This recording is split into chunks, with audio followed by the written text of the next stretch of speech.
Good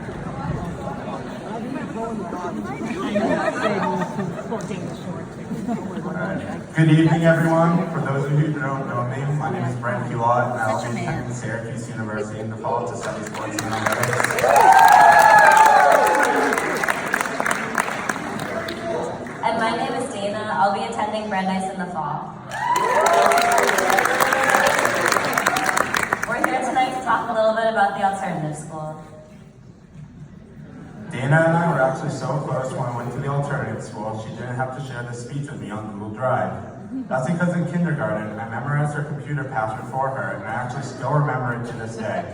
Thanks for all the homework help throughout high school. If anyone has ever mentioned the alternative school to you, I guarantee your response was either, "What's that?" or, "Oh, that's where all the weird kids went." Hopefully by the end of this presentation, you'll have an answer to the question and proof against, or maybe for, the statement. The alternative school, as stated in the name, was based on an alternative way of learning. Located in one hallway at East Elementary Building, we are a tight-knit community that called teachers by their first names, learned how to count in a mechanism called Chisenbach, and screamed cares over East's heart song at school assemblies.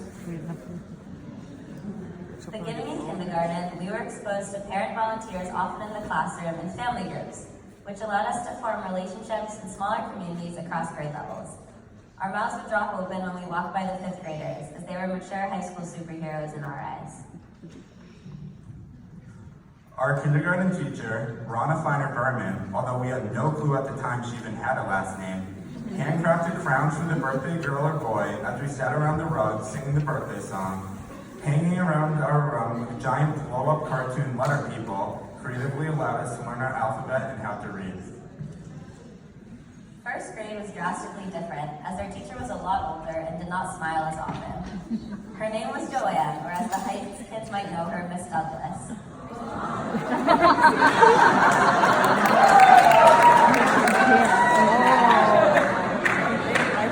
On the first day, we were assigned numbers based on our last name. I was 10, and I will never forget that because we always lined up by our numbers, wrote them on every assignment, and were even called by number instead of name sometimes. If we got in trouble, we were sent to the Bahamas, also known as the timeout chair. Although I never spent much time there, I still don't understand why it was called that, as the Bahamas seem like a great place to be. I, on the other hand, spent my fair share of time in the Bahamas, to the point I was probably considered to be a frequent flyer. One of my least favorite memories during my time in the Sharon Public Schools was my parents having to contact my first grade teacher about letting me drink water after gym class. Joanne was a firm believer that drinking water right after running around would cause her students to sweat more, which meant no water until after you were done sweating, which usually took about 30 minutes. However, Joanne had a great alternative. We would all stand in a circle on the rug and get sprayed 3 times by her squirt bottle. The spray bottle was great as it wasted class time. However, I think I would have preferred drinking water after running around in gym class for an hour. With second grade came Camp Burgess, an overnight camp on the Cape. You might have thought staying over at Borndale in 6th grade was a big deal, but we did that at Burgess in 2nd and 3rd grade, in which outdoor learning allowed us to thrive away from the classroom. Taking photos with our disposable cameras would have made Burgess even more memorable.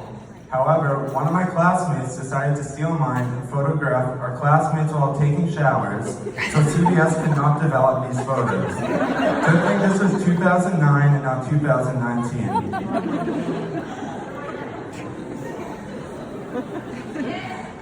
While that sounds quite traumatic, my most traumatic memory in 2nd grade occurred on the playground when I was chasing Brent and another classmate in a safe, healthy game attack. Out of breath, I stopped to wiggle my tooth, but soon realized there was no tooth where it should have been. In a fit of tears, I ran to my mom, upset that the tooth fairy would not visit since I actually had lost my tooth. Another parent was my hero, however, when she explained to me that I swallowed it and it would show up later.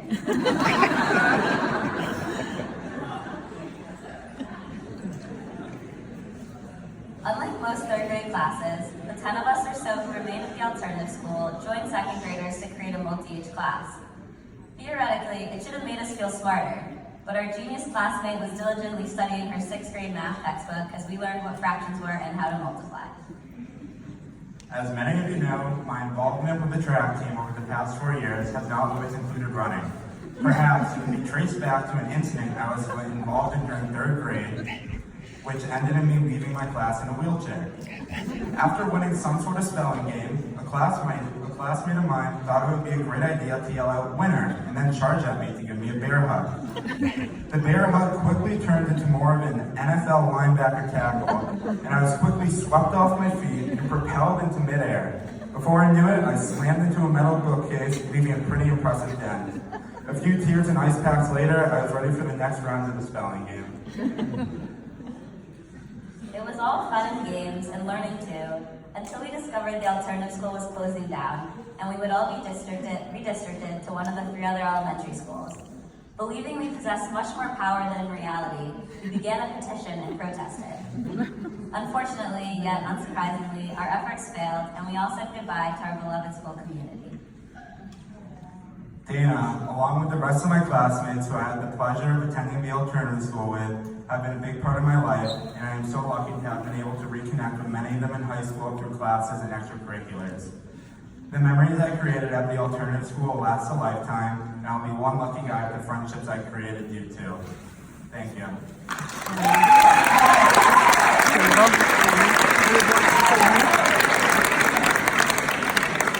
I would now like to introduce our next 2 speakers, Lily Ross.